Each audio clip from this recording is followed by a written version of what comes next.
ఈరోజు దేశవ్యాప్తంగా చిరంజీవి గారి పుట్టినరోజు పండగ జరుపుకుంటున్నటువంటి మెగా ఫ్యాన్స్, మెగా కుటుంబ సభ్యులు, పవన్ కళ్యాణ్ గారి భక్తులు, అదేవిధంగా వీర మహిళలకు, నా అక్క చెల్లెళ్ళకు అందరూ కూడా పేరు పేరున ఉదయపూర్వ నమస్కారం.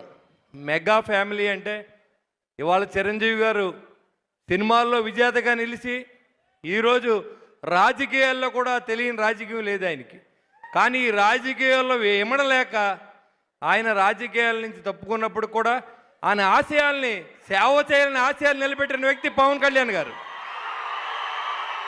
ఆ పవన్ కళ్యాణ్ గారి ఆశయంతో మీ ముందు మాట్లాడే అవకాశం కల్పించింది నాకు మెగా ఫ్యామిలీ. నేను మెగా ఫ్యామిలీ భక్తుడిని. అందులో 2009లో మరి ప్రజారాజ్యం పెట్టినప్పటి నుంచి ఈరోజు వరకు మెగా ఫ్యామిలీని అంటిపెట్టుకొని మరి ఈరోజు మీ ముందు మాట్లాడే స్థాయికి ఎదిగానంటే మెగా ఫ్యామిలీతోనే నేను ఈ స్థాయికి వచ్చానని చెప్పడానికి ఏమాత్రం అతిశయం లేదు. ఇవాళ పవన్ కళ్యాణ్ గారి నమ్మకాన్ని ఎక్కడా కూడా ఆయన్ని ఏ రకమైన ఇబ్బంది లేకుండా ఆయన ఏదైతే అనుకున్నారో అది చేసే విధంగా ప్రజల్లో ఉంటూ ఆయనకి మంచి పేరు తీసుకొచ్చే విధంగా మరి ఏదైతే చిరంజీవి గారు ఆశయాలతో మరి వాళ్ళందరూ కూడా పవన్ కళ్యాణ్ గారి ఫ్యాన్స్ కానీ, చిరంజీవి ఫ్యాన్స్ కానీ, మెగా ఫ్యాన్స్ కానీ ఎవరైనా మనందరికీ ఆరాధ్య దైవం చిరంజీవి గారు. ఆయన తర్వాత దేవుడు ఉంటే పవన్ కళ్యాణ్ గారు.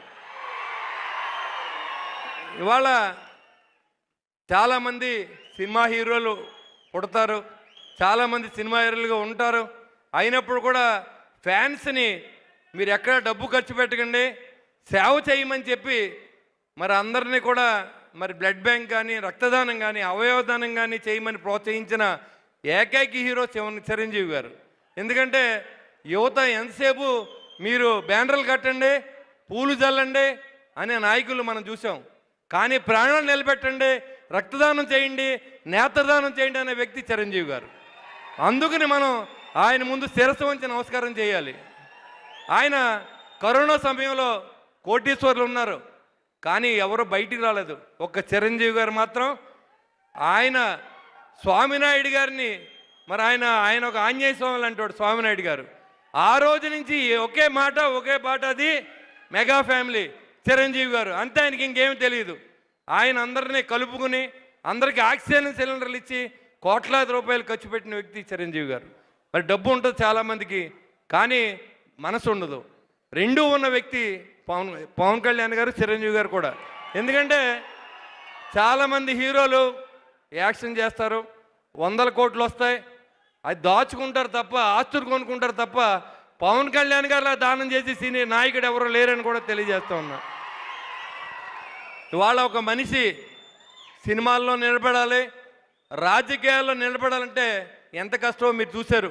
2009లో ప్రస్థానం, ప్రజారాజ్యం, దాన్ని నిలబెట్టుకుంటూ 2021లో 2025, 24లో మరి ఉప ముఖ్యమంత్రిగా మరి ఆ స్థాయికి ఎదిగారంటే చిరంజీవి గారి యొక్క ఆశీస్సులతో. మరి పవన్ కళ్యాణ్ గారు డిప్యూటీ సీఎం అయ్యి 21, 21 గెలిచి మీ అందరి సహకారంతో ఇవాళ మీ అందరూ ఉన్నారు కాబట్టే ఈ మెగా ఫ్యామిలీకి ఆశీస్సులు, రక్షగా కూడా మిగులుతూ ఉంది. చాలామంది ఫ్యాన్స్ ఉంటారు, చాలా పార్టీలు ఉంటాయి, కానీ ఒక్క మెగా ఫ్యాన్స్ మాత్రమే అలాగ ఉంటారు, ఏ పార్టీలోకి వెళ్ళరు. చిరంజీవి గారు, పవన్ కళ్యాణ్ గారు ఏం చెప్తే అది చేసేది ఒక్క పవన్ కళ్యాణ్ గారు ఫ్యాన్స్ మాత్రమే. దాంట్లో ఏమాత్రం అతిశయం లేదు.